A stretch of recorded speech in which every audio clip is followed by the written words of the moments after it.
line on lubricants is the next section. Lubricants would be like engine oil, transmission oil. It'd be gear oils, but it'd also be like ball bearing grease, heater blower motor, ball joints, tie rod ends, universal joints. And lubricants are, for the most part, based on crude oil.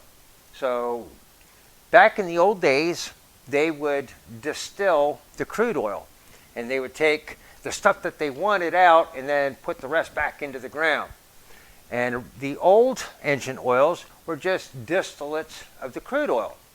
And what they would find is that the quality of the engine oil would vary from one batch of crude to the next batch. You know, the distillation process was not that accurate. Even from one just processing of the same batch to the next processing would be different often. So they started finding that they could chemically control the end product better with polymers. And so they were able to engineer. Starting in the late 1930s, they started doing fracturing of the really big paraffins down into smaller stuff that could be used as oil or even gasoline and other products. Then in the 1950s, they found that they could take the natural gas and the butane and lighter elements and throw them into the mix with the paraffins and stuff and homogenize them at an atomic level, molecular level, and they could wind up with what they wanted. So nowadays, the chemistry behind petrochemistry is much more advanced than you could possibly imagine. Now, engine oils and other lubricants are typically broken into two categories. Those that are based on petroleum main ingredients, base oils, they call dino oils, short for dinosaur, because there was that belief that crude oil came from decomposed dinosaurs, which we know now is not the case, but the name dino oil still sticks. And then the other is synthetics. Now, AMSOIL started developing synthetic oils back in the 1960s. And they have been putting forth the effort, doing their homework, doing the research, doing the testing.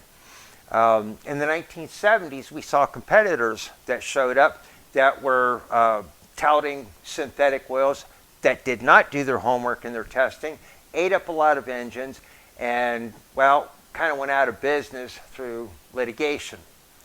But over the years, AMSOIL has just been consistent. By the 90s, we saw the introduction of Mobil 1. So Mobil came out with their synthetic. And then we saw Castrol Syntec.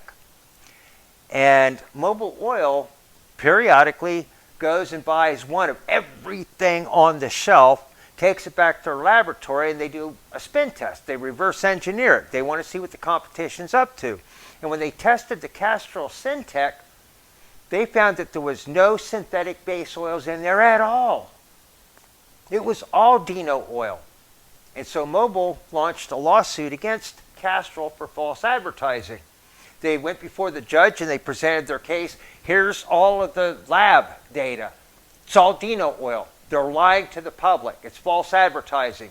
We're using the more expensive synthetic base oils, and it's an unfair advantage, and, you know, we want to sue them. Castrol said, well, Your Honor, yeah, we have nothing but Dino oils in there, and if that's how you're going to base your decision, you know, we're kind of hurting.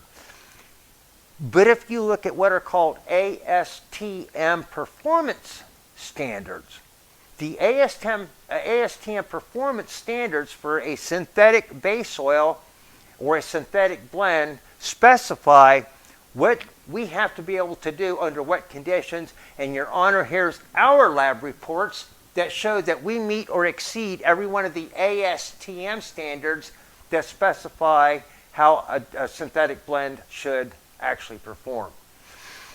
Punchline is the judge sided with Castrol, that it was not false advertising because they were actually delivering what they promised. Castrol was using a base oil that was refined at a Conoco refinery. Conoco spent well over $1 billion creating a refining process that was able to extract the sulfur from the base oil. And if you look at a 1970s Pennzoil or Quaker State, there's a lot of sulfur in there. And when you get sulfur good and hot and mix it with water under high pressures, like in the engine, it turns into sulfuric acid. And the sulfuric acid just starts eating the engine from the inside out. But if you have no sulfur, a Dino oil can live up to a lot of the performance standards of a synthetic. So the Castrol blend using Conoco's hydrocracked base oils is what got them through that lawsuit and what gave them those standards. Well, after the court case, as you can imagine, like the very next day, Mobil started replacing some of their more synthetic base oils with Conoco's hydrocracked blend. There was Ford Motorcraft engine oil. And prior to that court case, Motorcraft was a premium petroleum engine oil. That's what they put on the label. After the court case, it's now a synthetic blend. They didn't change the formula at all. They were already using the Conoco oil. But after the court case, now they say they're a synthetic blend too. So that changed a lot.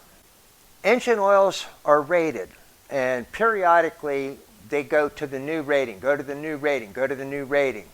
And one of the very important changes from one rating to the next was the EPA mandated the removal of a chemical additive called zinc oxide. What's one of a couple of names used for the same chemical additive, but it's zinc oxide based. And it's very, very slippery. What it really helps is like older engines that have camshafts and flat tappets. That's a very, very high friction point. And the zinc oxide helps keep the camshaft from killing the lifters and vice versa.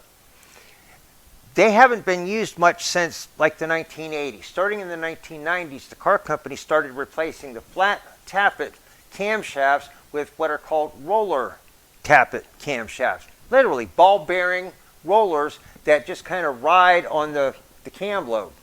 And the roller cam setups don't need the zinc oxide. So why would EPA be concerned with zinc oxide? Because zinc is a powerful catalyst. It's sacrificial and it attaches to anything.